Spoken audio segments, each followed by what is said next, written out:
কোরআনের মধ্যে সর্বপ্রথম বার্তা নামাজ সম্পর্কে দেওয়া হয়নি। কোরআনের মধ্যে সর্বপ্রথম বার্তা রোজা প্রসঙ্গে দেওয়া হয়নি। কোরআনের মধ্যে সর্বপ্রথম বার্তা হজ দেওয়া হয়নি। কোরআনের মধ্যে সর্বপ্রথম বার্তা যাকাতকে দেওয়া হয়নি। কোরআনের মধ্যে সর্বপ্রথম বার্তা এটা নয় যে মদ খেও না। সর্বপ্রথম বার্তা এটা নয় যে ঘুষ খেও না। যত আইন আছে, যত বিধান আছে, ওই বিধানকে আগে আল্লাহ পাক নিজের নবীর উপর অবতীর্ণ করেননি। তো কি সর্বপ্রথম বার্তা আল্লাহ নিজের বান্দাদের দিলেন? তো শুনে আল্লাহ পাক বলেন, ইকরা বিইসমি রাব্বিকাল্লাযী খালাক। হে হাবিব, আপনি আপনার রবের নামে পড়ুন। বলেন সুবহানাল্লাহ।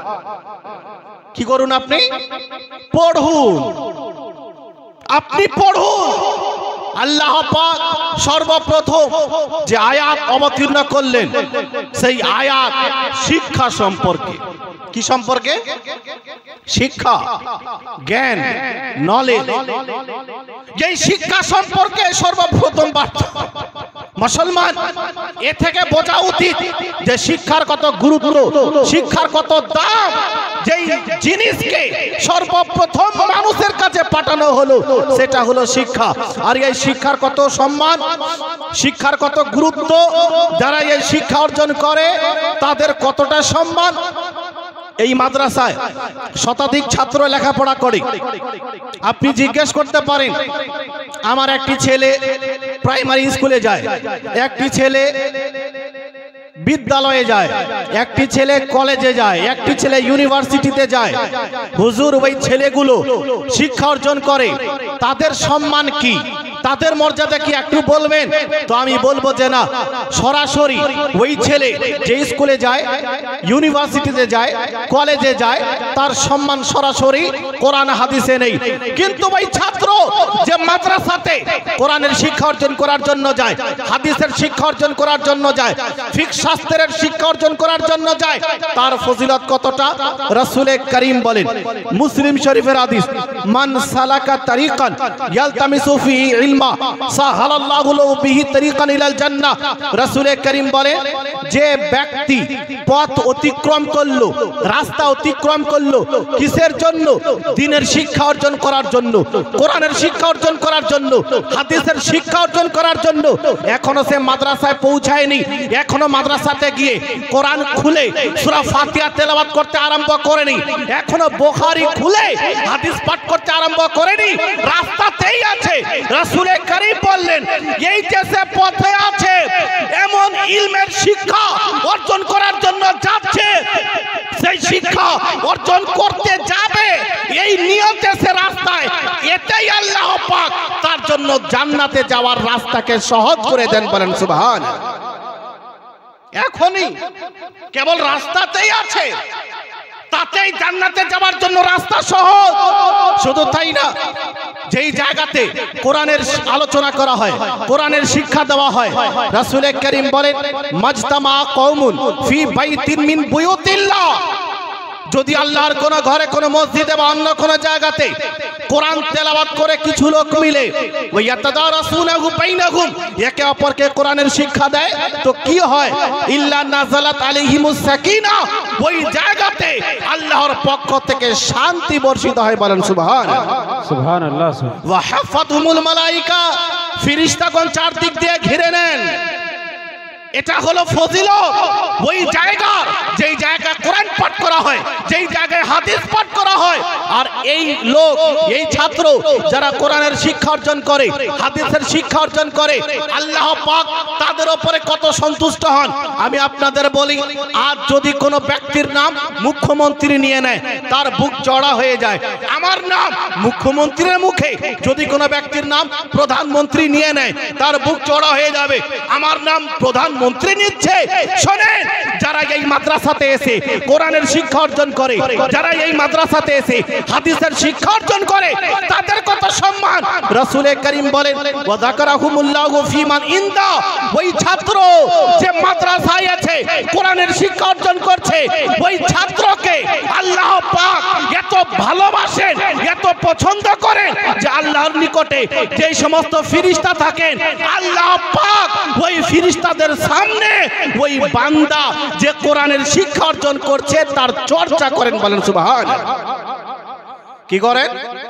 চর্চা, যে এই আমার বান্দা সে কোরআনের শিক্ষা অর্জন করছে, হাদিসের শিক্ষা অর্জন করছে, এই আল্লাহ পাক চর্চা করেন। তো যেই বান্দার চর্চা স্বয়ং আল্লাহ পাক করেন তার থেকে সম্মানিত, তার কত সম্মান, তার কত মর্যাদা, তার কত মর্তবা, এটা আপনি আমি বলতে পারবো না।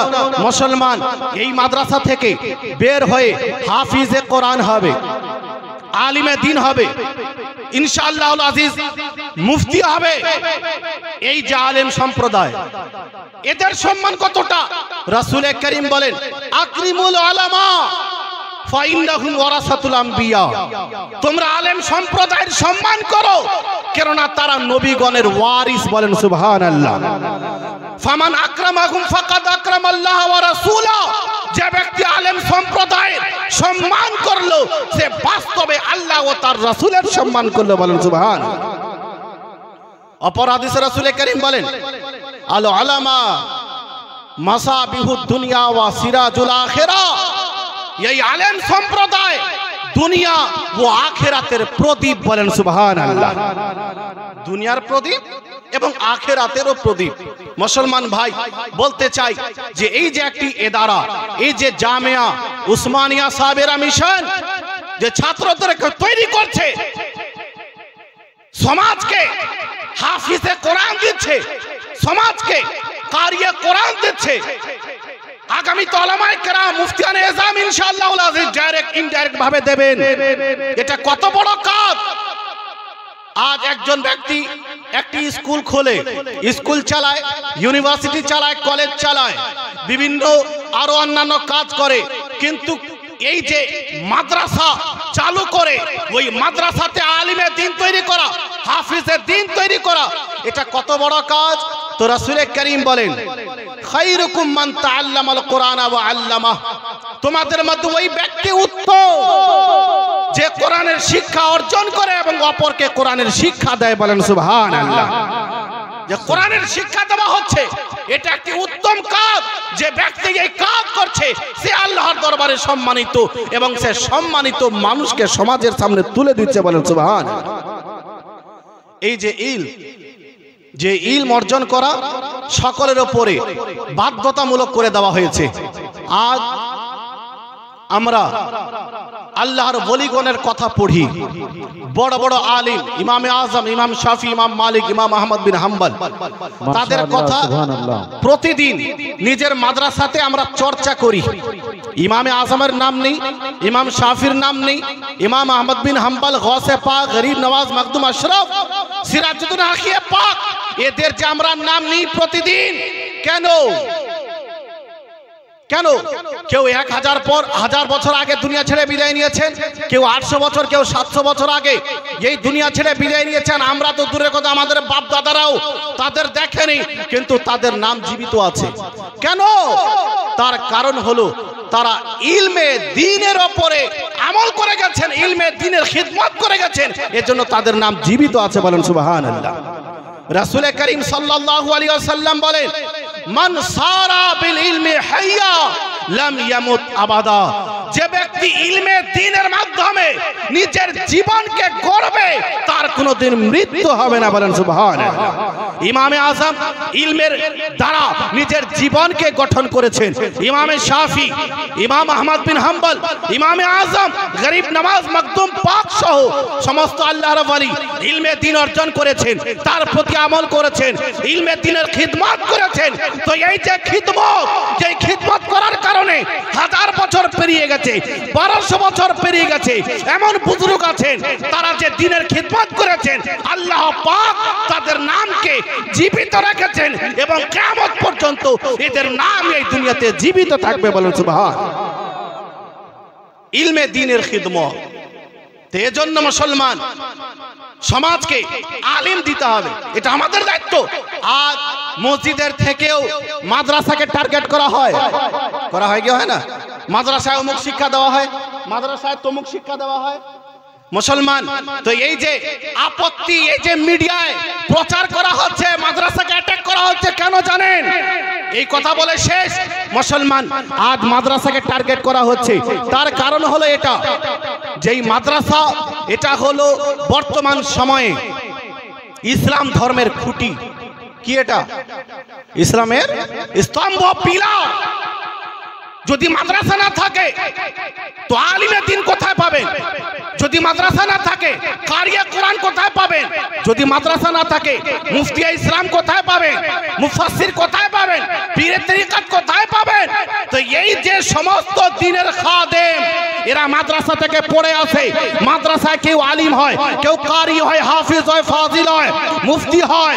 এই মাদ্রাসা আর এই আলেম সম্প্রদায় দিকে সমাজের মধ্যে ইসলামের বার্তা পৌঁছে দেয়, কোরআনের বার্তা পৌঁছে দেয়, হাদিসের বার্তা পৌঁছে দেয়। এই আলেম সম্প্রদায় বেরিয়ে আসে মাদ্রাসা থেকে। এদের টার্গেট হলো এই দুনিয়া থেকে মুসলমানদের নাম মুছে দেওয়া, ইসলামকে পিছনে ফেলে দেওয়া, মুসলমানদের চর্চা যেন না হয়, ইসলামকে টার্গেট করে। তো ইসলাম ততদিন পর্যন্ত ধ্বংস হবে না, মুসলমানদের ততদিন পর্যন্ত ধ্বংস করা যাবে না যতদিন পর্যন্ত আলিম থাকবে, যতদিন পর্যন্ত ফাজিল থাকবে, যতদিন পর্যন্ত মুফতি থাকবে। কেননা এরা ইসলামের প্রচার প্রসার করে। এজন্য মাদ্রাসাকে টার্গেট করো, মাদ্রাসাকে বদনাম করে দাও। আমি আপনাদের বলতে চাই, অমুসলিমরা আপনার কি বলে, তারা ব্যক্তিগতভাবে ইচ্ছাকৃতভাবে এই মাদ্রাসাকে বদনাম করতে আরম্ভ করেছে। আপনি আমি মুসলমান, এটা আপনার আমার দায়িত্ব যে তারা যত বেশি বদনাম করবে আমরা তত বেশি এই মাদ্রাসাকে মজবুত করব। বলেন সুবহানাল্লাহ। মাশাআল্লাহ। করতে হবে কি হবে না? তো এই মাদ্রাসাকে মজবুত করতে হবে, কারণ এই মাদ্রাসা যতদিন আছে ততদিন ইসলামের প্রচার প্রসার হবে। আর মাদ্রাসা যদি বন্ধ হয়ে যায় তো ইসলামের প্রচার কিভাবে হবে? মানুষ কাফির মুরতাদ হয়ে যাবে, ধ্বংস হয়ে যাবে।